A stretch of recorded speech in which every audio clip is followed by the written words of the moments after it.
Hola mi raza, un saludo especial a todos los que están allí conectados con Richie en Conexión. Un abrazo especial a todos los que comparten nuestro contenido, a todos los que opinan, porque eso demuestra que estamos haciendo un buen trabajo. Que opinen bien o que opinen mal, todo vale. ¿Cómo nos damos cuenta que estamos haciendo bien las cosas? Porque estás opinando. Total, no somos monedita de oro para caerle bien a todo el mundo. Y eso es lo importante. Un saludo especial a todos y en especial a Nefer Villa, a Milton Chávez, gran bajista, Luifer Cobo, Gallego Lena, Carlos Rodrigo Ortiz, Sandra Aristizábal, Patricia Arrieta y muchos más que me faltan por leer. Esperen sorpresas con todos nuestros seguidores porque lógicamente ustedes también hacen parte de nuestra familia. El día de hoy tenemos una edición especial de música, de algo oscuro que puede albergar la música. Sí, la música tiene partes oscuras y hoy vamos a saber quiénes son los músicos malditos, los que vendieron su alma al diablo, como dicen las leyendas, para obtener su fama y su talento. Esto es Richie en Conexión.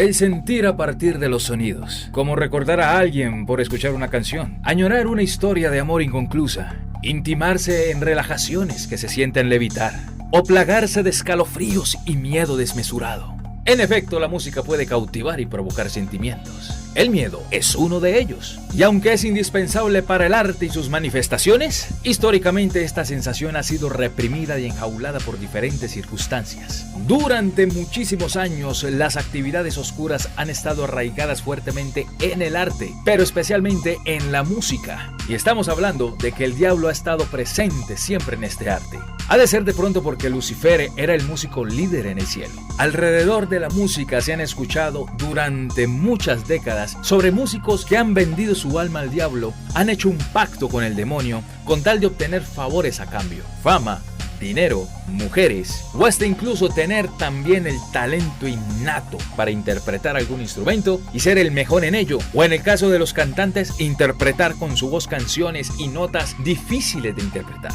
Pero todo eso, escuchen, todo eso a cambio de una condenación eterna. Pero para entenderlo un poco más, ¿cuál será el significado de pacto?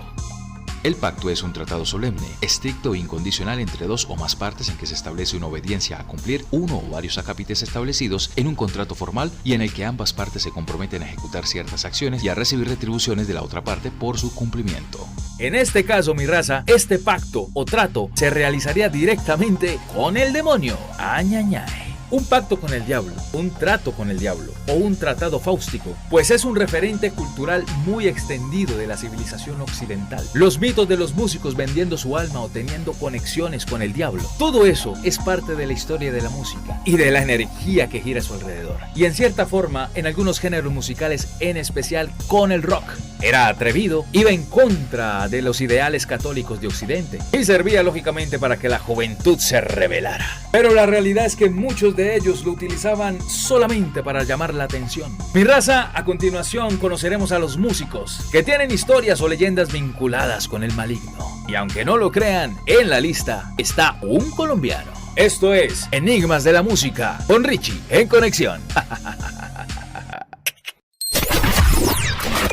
Y encabezando la lista de los músicos del diablo se encuentra Giuseppe Tartini. Cuenta la historia que Giuseppe Tartini, un violinista virtuoso nacido en 1692 en Venecia, Italia, contó una vez a sus amigos que una noche de 1713, mientras dormía, soñó que el diablo se le había presentado. Y dándole Tartini su violín al diablo para que lo interpretara, el diablo inmediatamente tocó una sonata casi imposible de tocar por un ser terrenal. Sus palabras fueron más o menos así. Una noche en 1713 soñé que había hecho un pacto con el diablo y estaba a mis órdenes. Todo me salía maravillosamente bien. Todos mis deseos eran anticipados y satisfechos con creces por mi nuevo sirviente. Ocurrió que, en un momento dado, le di mi violín y le desafié a que tocara para mí alguna pieza romántica. Mi asombro fue enorme enorme cuando lo escuché tocar con gran bravura e inteligencia una sonata tan singular y romántica como nunca antes había oído. Fue tal mi maravilla, éxtasis y deleite que quedé pasmado y una violenta emoción me despertó. Inmediatamente tomé mi violín, deseando recordar al menos una parte de lo que recién había escuchado, pero fue en vano. La sonata que compuse entonces es, por lejos, la mejor que jamás he escrito y aún la llamo la Sonata del Diablo. Pero resultó tan inferior a la que había oído en el sueño que me hubiera gustado romper mi violín en pedazos y abandonar la música para siempre.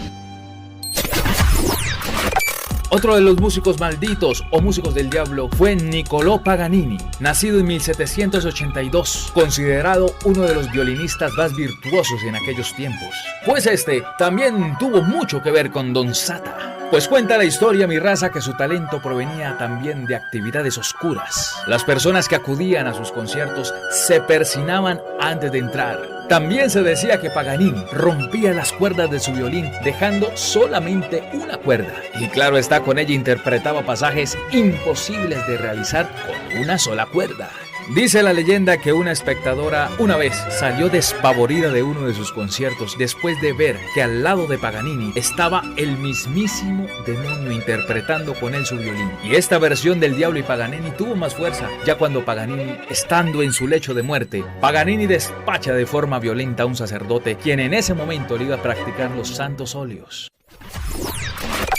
Y continuamos con Robert Leron Johnson, quien fuera un cantante, compositor y guitarrista estadounidense de blues, conocido como el rey del blues del Delta, nacido en 1911. Cuenta la historia que Johnson no era un buen guitarrista antes de convertirse en el bluesman que todos hoy por hoy conocemos. Debido a su frustración decidió desaparecer por algún tiempo y a la vuelta de su partida, aproximadamente año y medio, así como lo cuenta su documental, se había convertido en la persona que hoy por hoy recordamos. Y desde allí empezaron a circular muchos rumores, algunos sembrados por Johnson mismo, y decían que habían vendido su alma al diablo en un cruce de carretera cerca a las granjas de Dockery, solamente para convertirse en el único y mejor bluesman que haya pisado la tierra. Robert Johnson muere por circunstancias desconocidas en 1938, aunque también cuenta la leyenda que Johnson fue envenenado con una botella de whisky con naftalina. Jimmy Page es un músico multiinstrumentista, catalogado como uno de los mejores guitarristas del rock clásico británico. Fundador de la banda Led Zeppelin desde 1968 hasta su disolución en 1980, considerado también como uno de los más grandes y versátiles guitarristas. Cuenta la historia que vendió su alma al diablo para obtener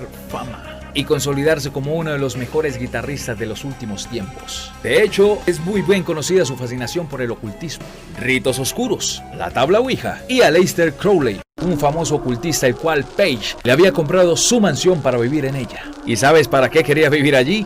Para estar más en contacto con los entes que allí habitaban. Se dice también que el accidente que sufrió el vocalista de Led Zeppelin, Robert Plant, y su familia en 1975, así como también la muerte del hijo menor del cantante, Karak, fue atribuido por una maldición provocada por las artes oscuras de Page. Mi raza, y se creería que estas leyendas solamente existen en tierras muy pero muy lejanas de nuestras tierras colombianas. Pero no, así como lo escuchan, en tierras colombianas y en el arte y la música de Colombia también se metió Don Sata.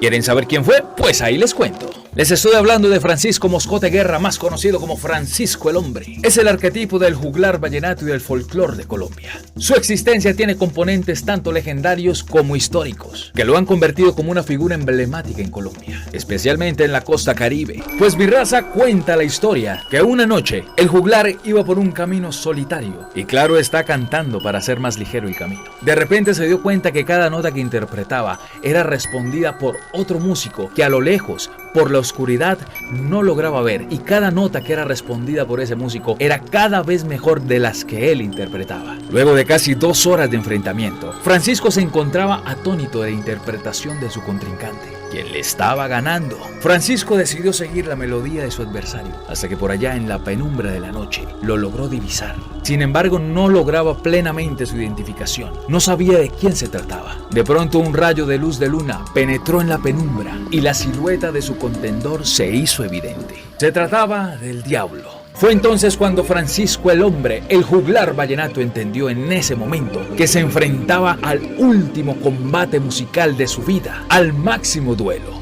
miró al cielo y comenzó a orar y a cantar el credo al revés. Desde ese momento, Francisco entonó la melodía más hermosa y armoniosa jamás escuchada. Entre tal despliegue de habilidad, Satanás escapó de entre las penumbras, dejando a Francisco el hombre, como ganador. Francisco el hombre es mencionado en 100 años de soledad como un anciano de casi 200 años quien se paseaba por Macondo divulgando sus canciones que eran de su autoría. Bueno, y para los que no les gusta leer, pues Francisco el hombre también fue interpretado por Omar Geles en la novela Rafael Escalona.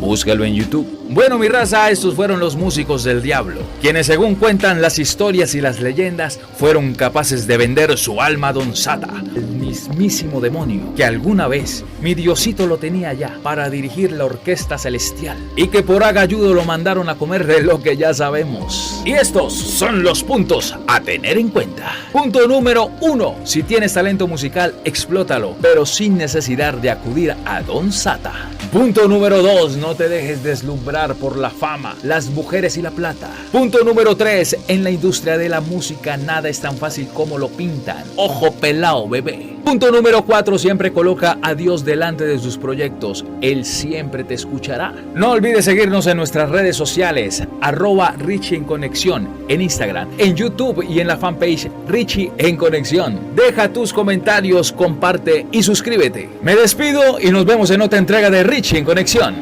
¡Chao, pescado! Oh.